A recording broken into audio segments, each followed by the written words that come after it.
Maka terdengarlah keluhan yang keras dari rakyat dan juga dari pihak para istri terhadap sesama orang Yahudi. Ada yang berteriak, "Anak laki-laki dan anak perempuan kami banyak, dan kami harus mendapat gandum supaya kami dapat makan dan hidup." Dan ada yang berteriak, "Ladang dan kebun anggur dan rumah kami gadaikan untuk mendapat gandum pada waktu kelaparan." Juga ada yang berteriak, "Kami harus meminjam uang untuk membayar pajak yang dikenakan raja atas ladang dan kebun anggur kami.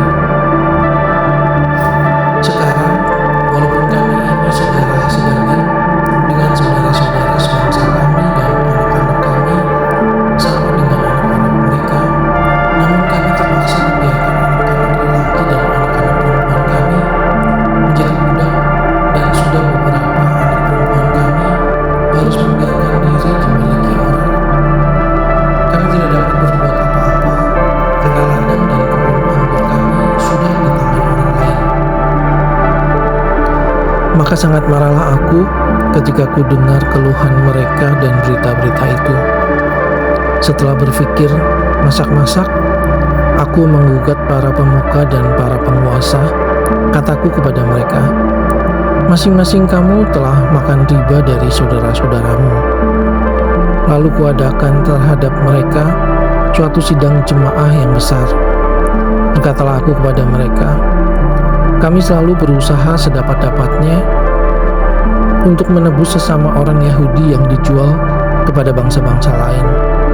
Tetapi kamu ini justru menjual saudara-saudaramu supaya mereka dibeli lagi oleh kami." Mereka berdiam diri karena tidak dapat membantah. Kataku, "Tidaklah patut apa yang kamu lakukan itu.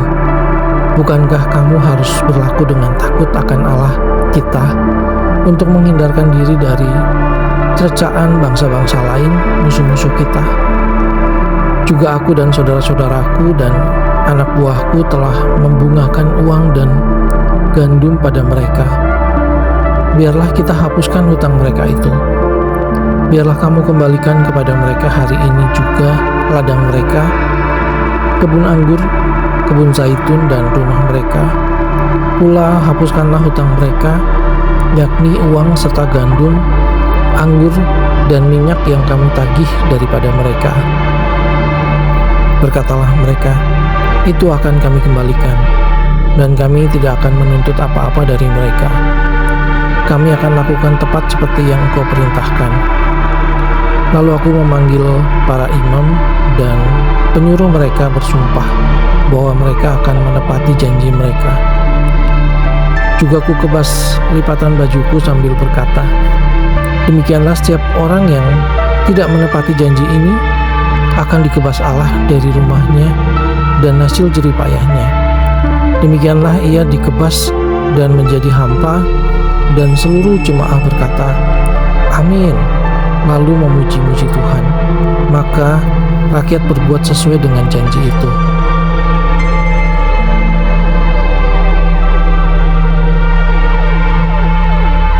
Pula sejak aku diangkat sebagai bupati di tanah Yehuda, yakni dari tahun ke-20 sampai tahun ke-32 pemerintahan Artasasta, jadi 12 tahun lamanya, aku dan saudara-saudaraku tidak pernah mengambil pembagian yang menjadi hak bupati.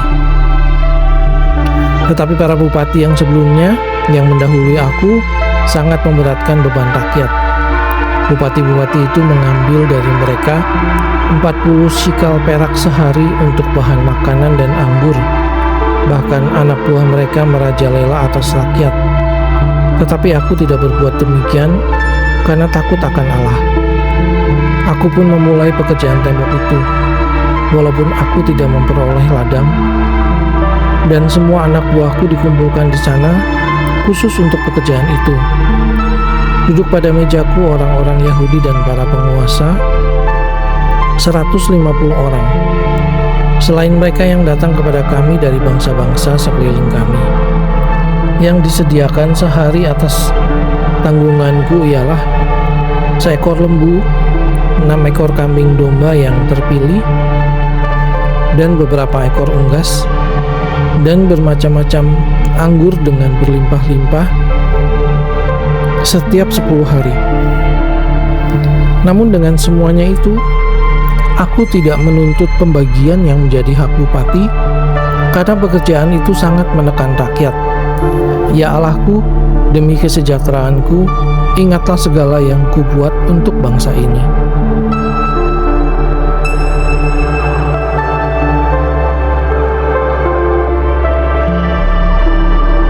Ketika Sanbalat dan Tobiah dan Geshem, orang Arab itu, dan musuh-musuh kami yang lain mendengar bahwa aku telah selesai membangun kembali tembok sehingga tidak ada lagi lubang, walaupun sampai waktu itu di pintu-pintu gerbang belum kupasang pintunya, maka Sanbalat dan Geshem mengutus orang kepadaku dengan pesan, mari kita mengadakan pertemuan bersama di Kefirim di lembah Ono.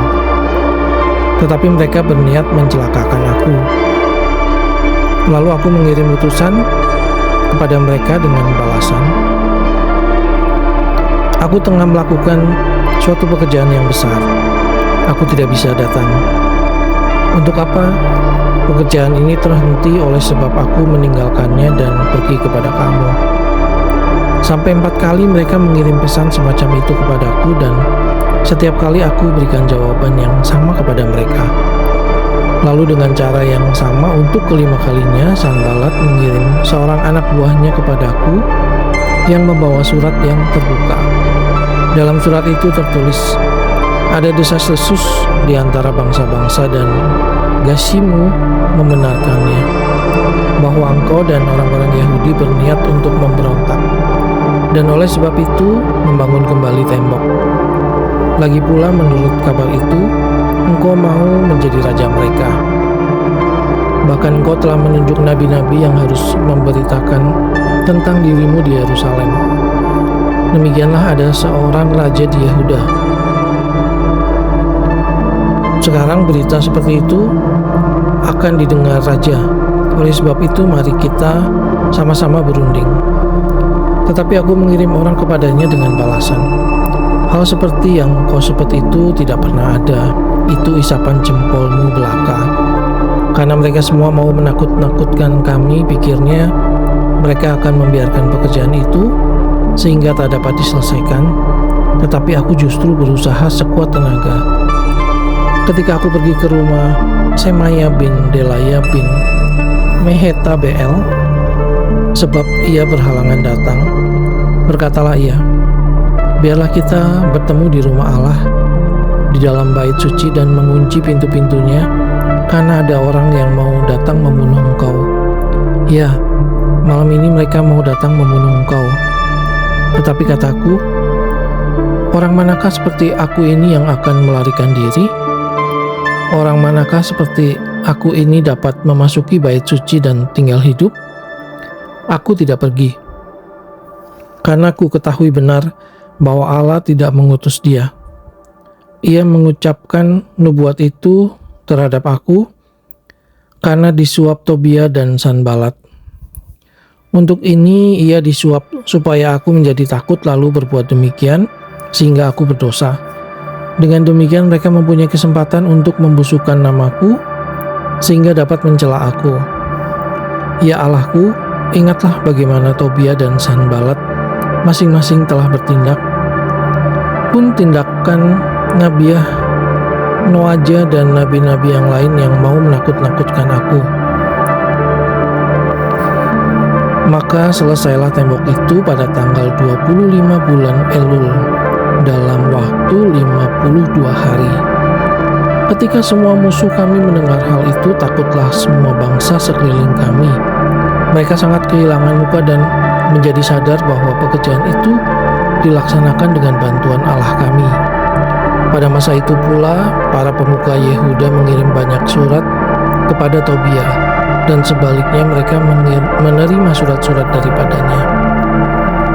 Karena banyak orang di Yehuda mempunyai ikatan sumpah dengan dia, sebab ia adalah menantu Sekanya bin Arah, sedang Yohanan anaknya mengambil anak Mesulam bin Barekia sebagai istri. Juga mereka sebut-sebut segala kebaikan Tobia di mukaku dan segala perkataanku terus dibeberkan kepadanya. Pula Tobia mengirim surat-surat untuk menakut-nakutkan aku.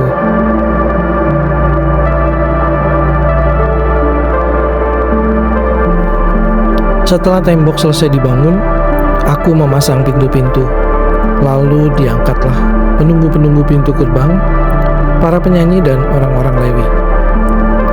Pengawasan atas Yerusalem aku serahkan kepada Hanani, saudaraku, dan kepada Hananya, panglima benteng, karena dia seorang yang dapat dipercaya dan yang takut akan Allah lebih daripada orang-orang lain. Berkatalah aku kepada mereka, pintu-pintu gerbang Yerusalem jangan dibuka sampai matahari panas terik, dan pintu-pintunya harus ditutup dan dipalangi sementara orang masih bertugas di tempatnya. Tempatkanlah penjaga-penjaga dari antara penduduk Yerusalem, masing-masing pada tempat-tempat penjagaan dan di depan rumahnya.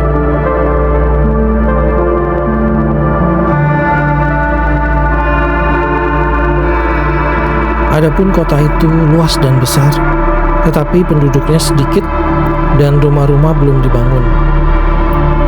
Maka Allahku memberikan dalam hatiku rencana untuk mengumpulkan para pemuka, para penguasa dan rakyat, supaya mereka dicatat dalam silsilah. Lalu kudapati daftar silsilah orang-orang yang lebih dahulu berangkat pulang.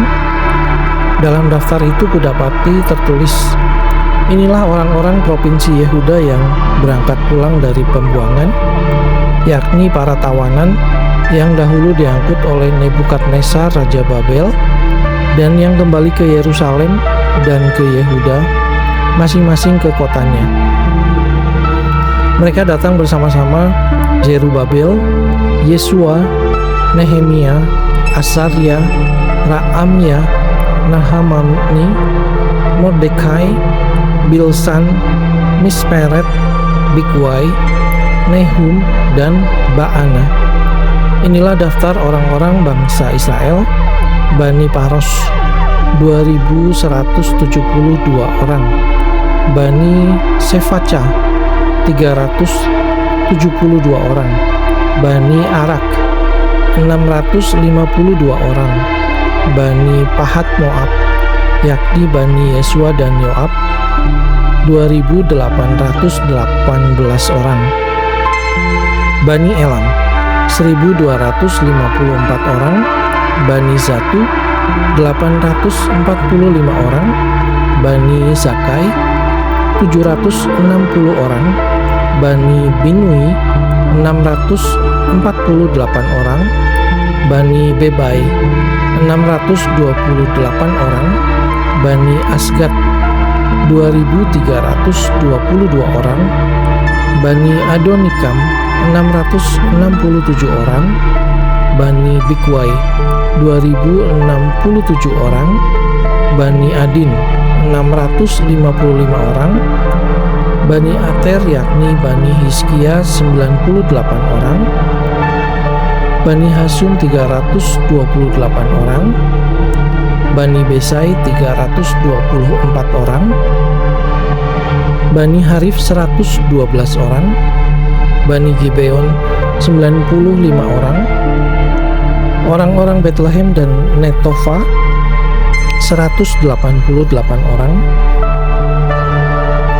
orang-orang Anatot, 128 orang, orang-orang Bet Asmawet, 42 orang, orang-orang Kiryat Yearim, Kefira, dan Beerot, 743 orang,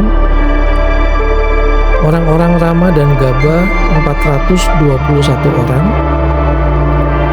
orang-orang Mikmas, 122 orang, orang-orang Betel dan Ai, 123 orang, orang-orang dari Nebo yang lain, 52 orang, Bani Elam yakni Elam yang lain, 1.254 orang, Bani Harim, 320 orang, orang-orang Yeriko, 345 orang, Orang-orang Lot, Hadid, dan Ono 721 orang. Bani Sena'a 3.930 orang. Inilah para imam. Bani Yedaya yakni kaum keluarga Yesua 973 orang. Bani Imer 1052 orang. Bani Pasyur 1247 orang. Bani Harim 1017 orang. Inilah orang-orang Lewi, Bani Yesua, yakni Bani Kadmiel dan Bani Hodewa, 74 orang. Inilah para penyanyi, Bani Asaf 148 orang. Inilah para penunggu pintu gerbang, Bani Salum, Bani Ater, Bani Talmon, Bani Akub, Bani Hatita, Bani Sobai, 138 orang.